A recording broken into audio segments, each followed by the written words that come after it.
Hello, my wonderful people. How are you doing today? Hope you're having a blessed and wonderful day.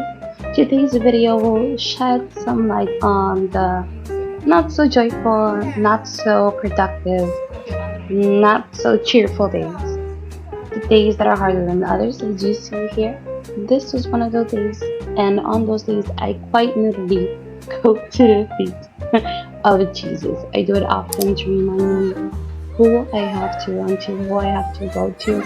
So whenever I'm feeling overwhelmed, whenever I'm feeling overstimulated, I simply go down to my knees, go down to the floor, and go down to the feet of Jesus. And I often find that doing it literally not only helps me focus on Him and who I need to surrender everything to, every situation, every thought, every emotion, but it also shows my children, my kids, that it's important to take a moment of your day whenever it's not feeling right, and even at times that you're feeling amazing, you're grateful, everything is going the best it can.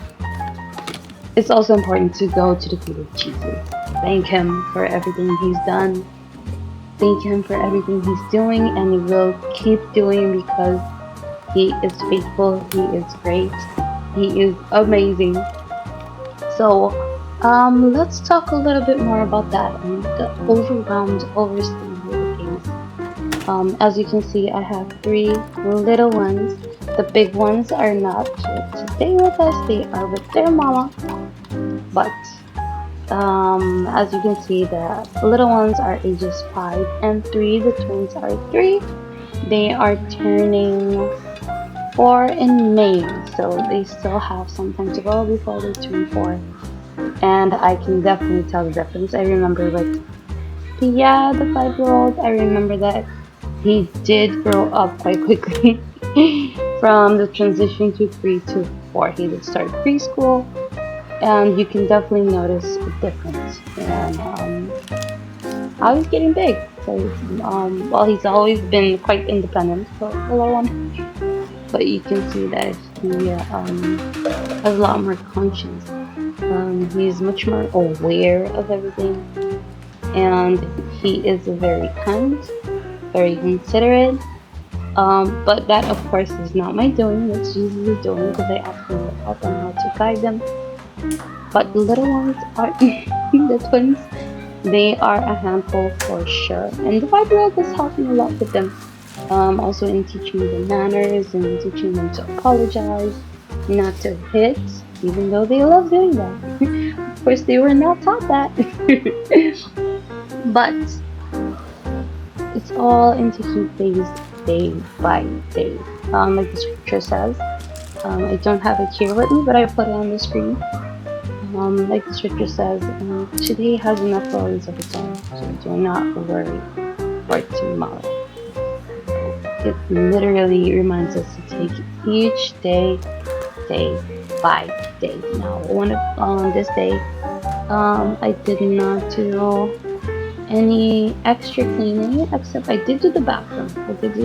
That will be day 2 of me trying to be productive instead of moping around, trying to not eat the bread of idleness. So I did manage to make a very simple dinner. We were missing some protein, but they did eat veggies, which was very happy.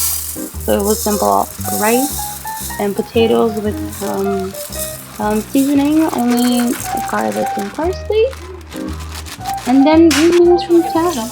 That was simple day. And they actually like the veggies, so I'm happy about that. I'll fit in the protein some other day. As you can see here, I was trying to find something for them to watch, because they do go in front of the screen whenever I need them to be extra still. But usually they go right before they eat, and they stay a little bit after they eat. So it does help me. I do try to let them eat either outside or in the rooms, We have picnic tables like for their size, just to help them get used to eating without a TV screen on. So I do try to mix it up, but on most days they are in the high chairs. They can fully get in and get out on their own, so they're not babied up in there. It is quite an adventure every day to ask them to go back nicely in the high chair so I can get some stuff done without worrying that where they're putting their little hands. Because of course, I try to baby-proof this house as much as I can, but it's not possible. Especially if they keep growing, they keep figuring it out how to get into things they shouldn't. That I have tried to baby-proof, but they're getting smart. So it's good. Thank you, Jesus. They're getting brighter and smarter every day. It just makes my days a little longer. As you can see, I did have a very mom brain moment. I was trying to turn on the rice cooker, and as you guessed it, I was plugging in the Instant Pot instead. So obviously it was not turning on. Then I did figure it out, and then afterwards I did put away the Instant Pot. I don't want to mix it up anymore. I had it out because I need yogurt. I just keep about 2 tablespoons of each batch, freeze it, and whenever I have extra milk on hand, as you see in the background, I use instant milk powder. I think that's how you say it. We do speak Papiamento here, so sometimes translations get a little messed up. But that's what I use, and I make milk. I make yogurt perfectly fine with it. So if you're ever wondering if you can make yogurt at home with instant milk powder, yes, you can. I obviously do. After that, I did cut some watermelons. The kids love watermelons. They love fruit, so they were asking me. So I used to take every single seed out, but then I stopped doing that. The reason why is because I cut everything that does not have a seed for them and put them all for them. It's like a perfect portion for them. And then whatever's left over, I nibble on because I can easily take the seed out. But on this day, actually, after they finished their dinner and they wanted a snack, they asked me, the big son came and asked, Mom, can we eat some watermelons? Can I just take out the seeds? Like, yeah, sure. Go ahead. So they all 3 of them came and took a piece, and then I went and I put the rest for them. And I showed them to take it out with their finger, and they enjoyed it. They loved to eat in this way. We did do baby-led weaning with all 3 of them, and it has been very rewarding. They all eat independently, and whenever they do not want to eat something, I usually ask them how I can add something or do anything that they would like to eat it. Or maybe they prefer more rice or more potatoes or more beans on this day. So that usually helps. Sometimes they straight out refuse the food, either if it's something new or they're just not feeling it. And then I just simply distract them or ask them something else, and then they forget and they eat. So usually whenever they don't want to eat, it's just kids. Other than that, as you were talking about, yes, going to the feet of Jesus.